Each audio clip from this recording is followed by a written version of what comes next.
तीनों एक ही बेड पे साथ सोते थे। जी हाँ, बिल्कुल सही सुन रहे हैं आप। दरअसल यही बयान दिया है बीपीएससी टीचर के बेटे ने। वही बीपीएससी टीचर जो बिहार के वैशाली की है और इन दिनों सुर्खियों में बनी हुई है। आज उनके बेटे के इस बयान ने उस बीपीएससी टीचर की सारी करतूतों को खोल कर रख दिया है।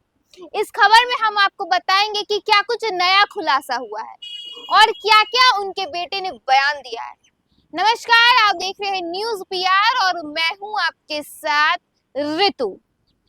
बिहार के वैशाली जिले की बीपीएससी टीचर की कहानी इन दिनों किसी से छुपी नहीं है।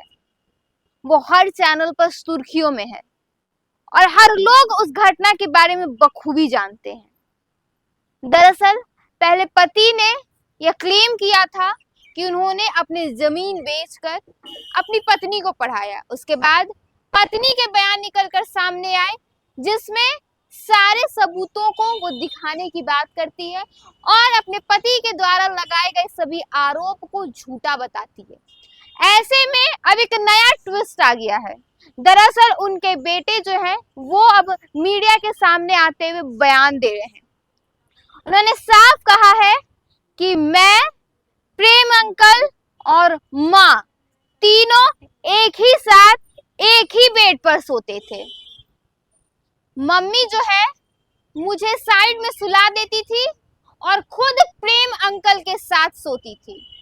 जब उनसे यह पूछा गया कि क्या आप अपनी मम्मी से बात करते हैं, तो उस मासूम बच्चे ने कहा कि मैंने माँ को 2 बार कॉल लगाया लेकिन मम्मी ने फोन नहीं उठाया।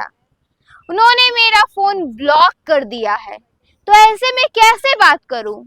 और अब मैं अपनी मम्मी से बात भी नहीं करना चाहता।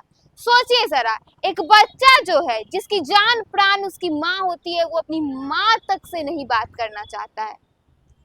दरअसल वो बताता है कि वो बार बार अपनी मम्मी से बात करना चाहता था लेकिन मम्मी उसके डांट देती थी और एक बार गुस्से में उनकी माँ ने यह भी कहा कि जाओ तुम मेरे बेटे नहीं हो, और यही बात उस बच्चे के मन में घर कर गई। इसी कारण से वो अपनी माँ से अब नहीं बात करना चाहता है।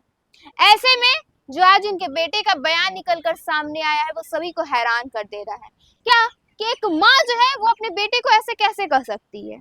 कैसे एक आज के जमाने की जो माँ है वो अपने ही बच्चे को अपने से दूर कर रही है, वो भी सिर्फ अपने प्रेम संबंध के कारण। अब ऐसे में क्या कुछ और मोड़ निकलकर सामने आता है और किस तरह के और खुलासे देखने को मिलते हैं, हम आपको जरूर बताएंगे। फिलहाल आपकी इस पूरी घटना पर क्या राय है, हमारे कमेंट सेक्शन में जरूर बताइए। धन्यवाद।